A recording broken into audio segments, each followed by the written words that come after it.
দেখুন, আহ, মানুষ আমাদের উপর আস্থা রাখতে চাইছে, আমাদের উপরে অর্থাৎ বাংলাদেশ জাতীয়তাবাদের উপরে। মানুষ অর্থাৎ দলমত নির্বিশেষে সাধারণ মানুষ যারা ভোটার এই দেশের, তারা বিএনপির উপরে আস্থা রাখতে চাইছে।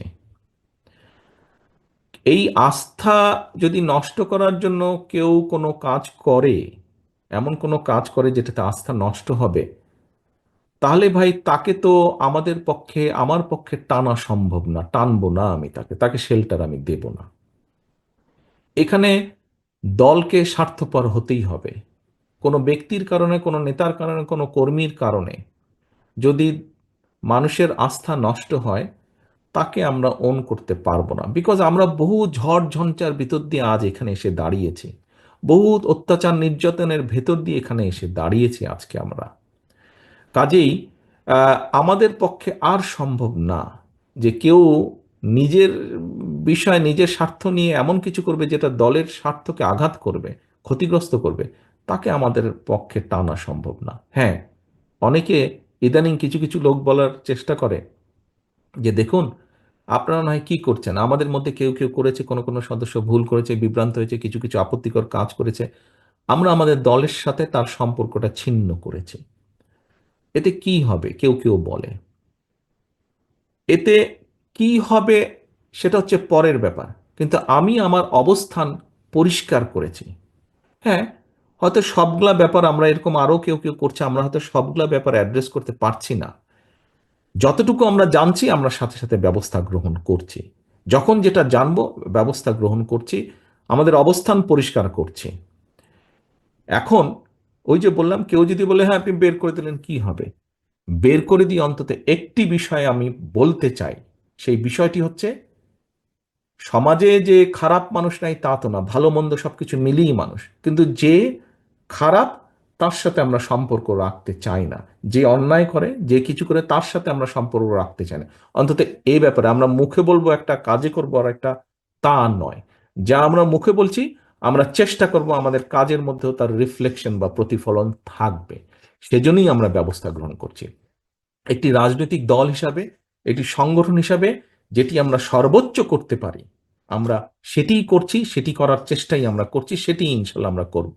এখন আমরা যদি আজকে সরকারে থাকতাম, তাহলে আমরা যেটা করতে পারতাম, যারা এসব কাজ করছে দলের সাথে তাদের সম্পর্ক আমরা ছিন্ন করতাম তো অবশ্যই, একই সাথে দেশের আইন অনুযায়ী আমরা তাদের বিরুদ্ধে ব্যবস্থা গ্রহণ করতে পারতাম। কিন্তু সেই অবস্থানে এই মুহূর্তে আমরা নেই, সেই অবস্থানে এই মুহূর্তে আমরা নেই।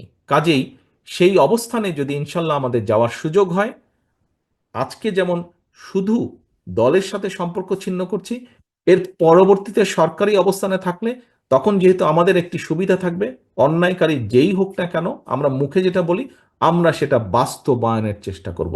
এর কোনো নড়চড় হবে না, এর কোনো নড়চড় হবে না। কারণ কারণ জনবিচ্ছিন্ন যদি হয় কেউ, একটি রাজনৈতিক দল, রাজনৈতিক নেতা, রাজনৈতিক কর্মীরা যদি জনবিচ্ছিন্ন হয়, জনবিচ্ছিন্ন হলে, জনগণের বিরুদ্ধে, দেশের বিরুদ্ধে কাজ করলে কনসিকুয়েন্সেস বা পরিণতি কি হয়, ভাই আমরা 5ই আগস্ট দেখেছি, দেখেছি না আমরা? 5ই আগস্ট দেখেছি। 5ই আগস্ট থেকে অনেক কিছু আমাদের শেখার আছে, 5ই আগস্ট থেকে অনেক কিছু আমাদের বোঝার আছে। কাজেই প্রিয় সহকর্মীবৃন্দ, আমরা 31 দফার কর্ম প্রশিক্ষণ আজকে করেছি। এই 31 দফার সাথে সাথে 31 দফা যেমন জনগণের কাছে নিয়ে যাব, 31 দফার মাধ্যমে আমাদেরকে রিয়েলাইজ করতে হবে, আমাদেরকে একটি বাস্তবায়ন করতে হবে। জনগণের পাশে থাকতে হবে, জনগণের সঙ্গে থাকতে হবে, জনগণকে সঙ্গে রাখতে হবে। জনগণ থেকে যদি দূরে চলে যাই আমরা, ওই 5ই আগস্টের পরিণতি কিন্তু হবে, 5ই আগস্টের পরিণতি হবে। কাজে 5ই আগস্টের পরিণতি থেকে যদি বাইরে থাকতে হয়, যেই রাজনৈতিক দলকেই বাইরে থাকতে হোক না কেন, তাদেরকে জনগণের সাথে থাকতে হবে, জনগণকে সঙ্গে রাখতে হবে। আমি জানি সারাদিন আপনারা এখানে আছেন, অনেকে অনেকক্ষণ ধরে এই প্রশিক্ষণের মধ্যে আছেন, ধৈর্যচ্যুতিও ঘটছে আর অনেকেরই। কিন্তু আমার আর মাগরিবের টাইমও হয়ে গেছে, আমার বক্তব্য বাড়াবো না। সহকর্মীবৃন্দ, আজকে আপনারা সারাদিন এখানে কষ্ট করেছেন, কিন্তু এই কষ্টটাকে যদি আমরা সঠিকভাবে কষ্টের মূল্যায়ন করি, আগামী দিন আমরা ভালো কিছু করতে সক্ষম হব। আগামী দিন ভালো কিছু করতে সক্ষম হব, যার সুফল দেশ, দেশের জনগণ পাবে, রাজনৈতিকভাবে আপনি এবং আপনার দল, প্রিয় দল বাংলাদেশ জাতীয়তাবাদী দলও পাবে সেই সুফল। কাজে আসুন সেই সুফলটা যাতে দেশ যেমন পাবে, দেশের মানুষ যেমন পাবে, একইভাবে রাজনৈতিকভাবে সেই সুফলটা যাতে আপনি এবং আপনার দল পেতে পারে, আমরা সেই শপথ নিয়ে আজকের এই অনুষ্ঠান আমরা শেষ করব। সেই প্রত্যাশা রেখে আমার এখানে উপস্থিত প্রতিটি